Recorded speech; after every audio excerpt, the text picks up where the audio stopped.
महाभारत के प्रेमियों, मैं राम सागर शास्त्री आप लोगों के समक्ष रखने जा रहा हूं एक प्रसंग, सांब और लक्ष्मणा का विवाह। देखिए, दुर्योधन की रानी भानुमति ने एक पुत्री को भी जन्म दिया था जिसका नाम लक्ष्मणा था।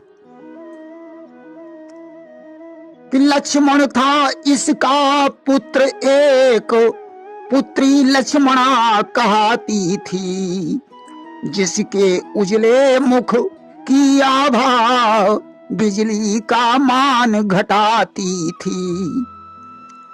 लक्ष्मणा के भाई का नाम लक्ष्मण था, जिसे चक्रव्यूह के मैदान में अभिमन्यु ने मार डाला था। आज लक्ष्मणा विवाह के योग्य हो गई तो दुर्योधन ने अनेकों राजाओं के पास संदेश भेजकर अपनी पुत्री का स्वयंवर किया कि ब्याह योग्य कन्या ही अनुमानी, और दीनों भूप स्वयंवर ठानी। अनेकों राजकुमार स्वयंवर में उपस्थित हुए। भगवान कृष्ण और जामवंती का पुत्र सांब भी उस स्वयंवर में उपस्थित हुआ। सभी राजकुमार अपने अपने मंचों पर बैठे हुए थे कि दुंदुभी बजी प्रारंभ हुआ उत्सव उस राजकुमारी का, राजा की आज्ञा पा करके आगमन हुआ सुकुमारी का। आज दुंदुभी बजी, उत्सव प्रारंभ हो गया। दुर्योधन की आज्ञा पाकर लक्ष्मणा सखियों के सहित हाथों में जयमाला लिए हुए रंगभूमि में प्रवेश करती है कि जयमाल सुशोभा देती थी कोमल कमलों से हाथों में, चलती थी मंद मंद चितवन, क्या जादू था उन नजरों में। कोमल करों में जयमाला लिए हुए ज्यों लक्ष्मणा ने रंगभूमि में प्रवेश किया, अब तो सभी राजकुमार उसे देखकर मोहित हो गए। विचार करने लगे, हे विधाता, ऐसा हो जाए कि लक्ष्मणा मेरे ही गले में जयमाला डाल दे। आज सखियां गीत गा रही हैं कि धीरे चलो सुकुमार कुमारी, धीरे चलो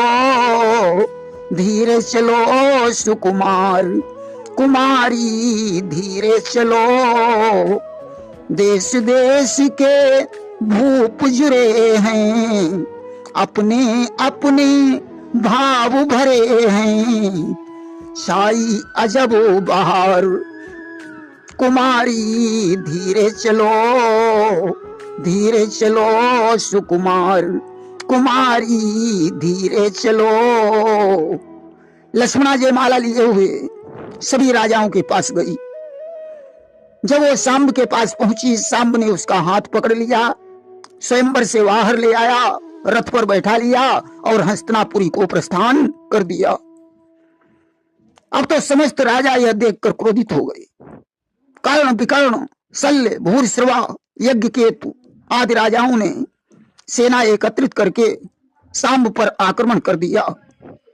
उन्होंने रास्ते में जाते हुए सांब को चारों ओर से घेर लिया कि छिड़ गया भयानक युद्ध वहां, बंदी सांब को बनाया है, चंदन में डाल उसे फौरन कुरुपति के पास पठाया है। भयानक युद्ध हुआ। युद्ध में कर्ण आदि वीरों ने उसे बंदी बनाकर दुर्योधन की सभा में उपस्थित किया। आज दुर्योधन सांब को देखकर विचार करने लगा कि सांब भगवान कृष्ण का पुत्र है, कृष्ण से दुश्मनी करना ठीक नहीं है, इसलिए इसे बंदी विमुक्त कर लक्ष्मणा के साथ ब्याह कर देना ही उचित होगा। और उधर सज्जनों, देवर्षि नारद के द्वारा सांब के बंदी होने की खबर महाराज उग्रसेन के पास पहुंची। आज उन्होंने कृष्ण, बलराम और सभी यदुवंशियों को बुलाकर आज्ञा दी, जाओ सांब को छुड़ा लाओ। कृष्ण ने आज सेना के सहित रथ तैयार किया।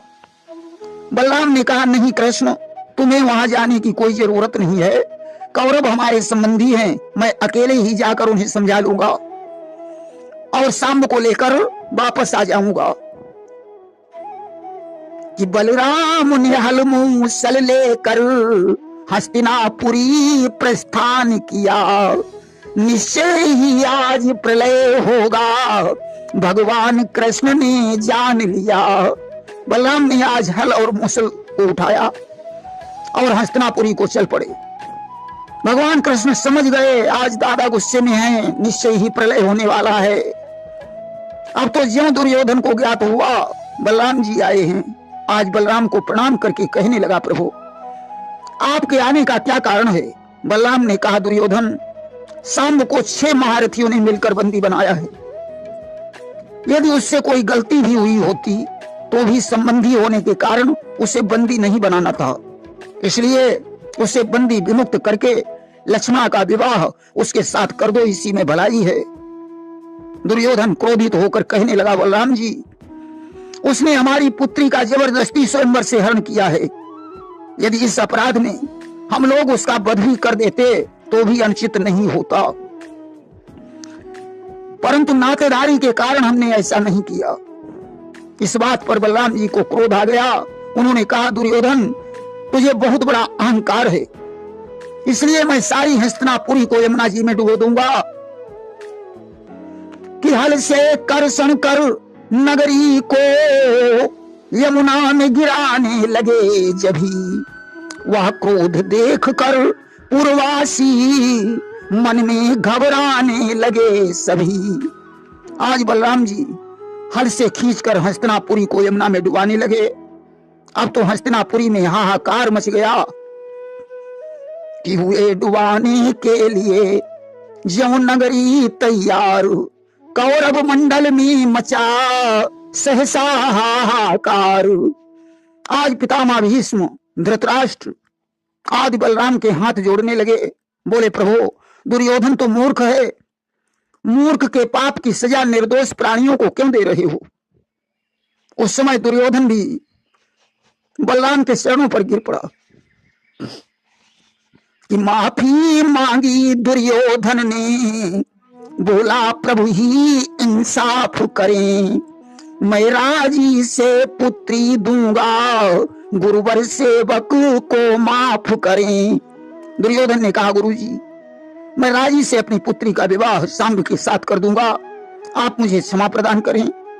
बलराम ने उसे माफ कर दिया। आज दुर्योधन ने सांब का बंदी मोचन करवाया कि छोड़ दिया फिर सांब को, हुआ परम उत्साह, वैदिक विधि से भूप ने किया सुता का ब्याह। आज वैदिक विधि से लक्ष्मण और सांब का विवाह हुआ। लक्ष्मण और सांब के सहित बलराम जी द्वारिका में वापस लौट आए कि पूरी द्वारिका आ गए, छाई खुशी अपार, मुदित मातु परिछिन करी, वधू सहित सुकुमार। आज द्वारिकापुरी में बड़ी प्रसन्नता छा गई। माता जामवती ने बड़े प्रेम से पुत्र और वधू की परिछन की। प्रेम से बोलिए वृंदावन बिहारी लाल की जय।